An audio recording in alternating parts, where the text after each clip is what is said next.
Welcome back to PSC Tech Byte. This week we are going to talk about testing SharePoint Framework solutions.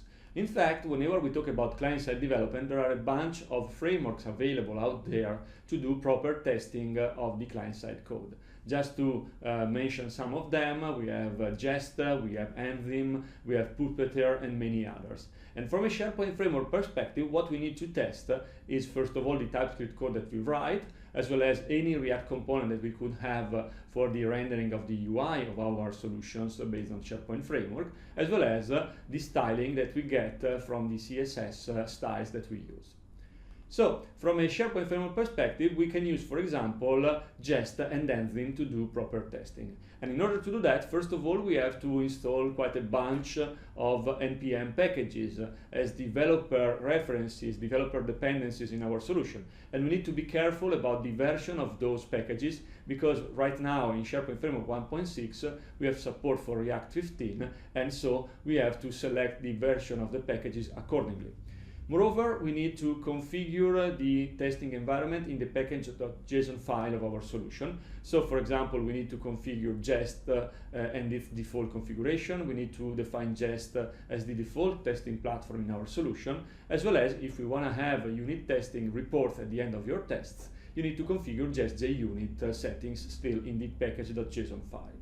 Moreover, you will have to write all of the tests that you want to run, and usually you can use or you can create source code files with the same name of the code or the component you want to test, followed by .test.tsx, and of course you will have to run your test using npm test. Moreover, just to be more clear, we have a bunch of packages installed, and some of them are related to Jest, which is the real testing framework that we use. Some others are related to Enzyme, which is the one we use for testing React components with Jest in our testing solution. Moreover, there is, for example, the identity obj proxy, which can be used to have a unique identity for automatically generated styles and to being able to compare HTML output of our tests, as well as we have Jest JUnit for the unit testing as TS Jest as the tool for managing tests written in TypeScript rather than in JavaScript. So, before moving to the demo, I need to give you a few references to some content related to Jest and Enzyme by themselves, as well as a couple of blog posts from my friend Ilya Strife about testing SharePoint Framework solution, and a link to a really useful sample solution which is available under PMP thanks to the efforts of Velin Georgiev, who made a really great solution that you can use to take inspiration from. So, let me move to the demo environment and let me show you how to use these testing capabilities in practice. So, here we are in a SharePoint Framework solution, and first of all, let's have a look to the dev dependencies in the package.json file. As you can see, we have Jest, Enzyme, and all the other packages that we saw before.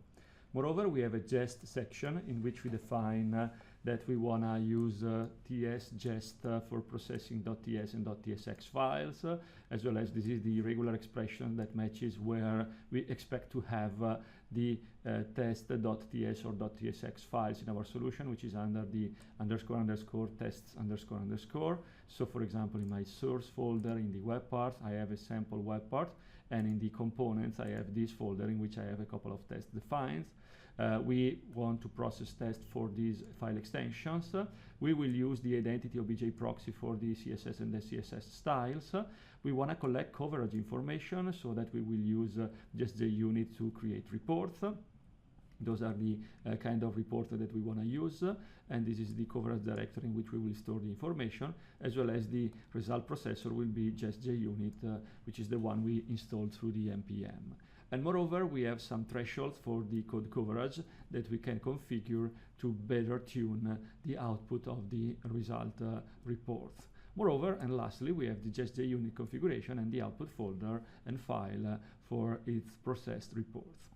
Once we have that, we can, for example, have a look to the test.tsx file that we have for a sample component that we have in our solution. In fact, our solution is based on a client-side web part, which will simply rely on a React component, which is defined right here. So we have a testing sample React component, which uses a sample content React component.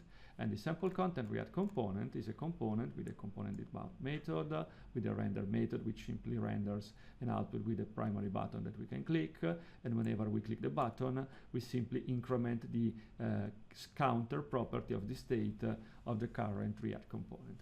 So from a testing perspective, for example, we want to say that first of all, we will use Jest, as well as some other packages that we need to use. We then describe that we have a test for sample content unit test. And here we can, for example, declare a rule that will be executed before each and every test, as well as one that will be executed after any other test. And then we can have multiple tests to execute, like, for example, this one, where we say expect to have a div element inside the output of the result. And so we expect that one to not be null.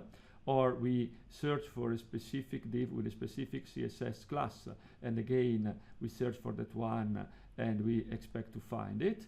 Or we can have a test to see if the instance of the sample content React component that we have has to exist, not to be null.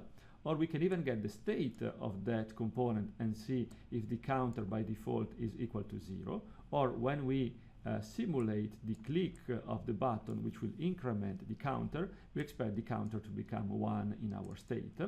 We can do the same kind of testing with the properties of our component, and we can also test if the component.mount method got called just once in the flow of execution, in the life cycle of execution of our component.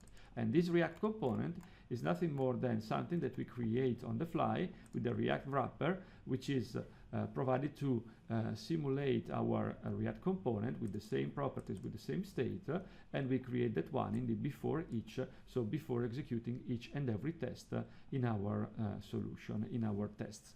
So that's it. In order to run this test, we can simply say npm test from the command prompt from the terminal. As you will see, the Jest engine is executed and all the tests are now running. We have a couple of test files, so there are multiple test suites. We passed all of them, and we have 2 test suites, which are the 2.test files, as well as overall 10 tests that we passed, and so our solution is okay from a testing perspective. Actually, I don't have full code coverage in my solution. As you can see, from a branch coverage, I have just a 75% of coverage, and that's why, for the sake of making an example, in the packages and file, I define a threshold for the branches of 70 rather than 100. If I would put 100 as the threshold for branches testing and I execute again my test, we will see that still all of the tests will be passed, but we will not have a full code coverage from a branches perspective, and so the overall testing will be with the result of error, of failure, because we don't have full coverage here from a branches perspective. It is really useful, and it can really improve the quality of code you create using a SharePoint framework. So give it a chance. As usual, thanks for watching this video. I hope you found it useful, and I'm looking forward to seeing you next week. Thank you.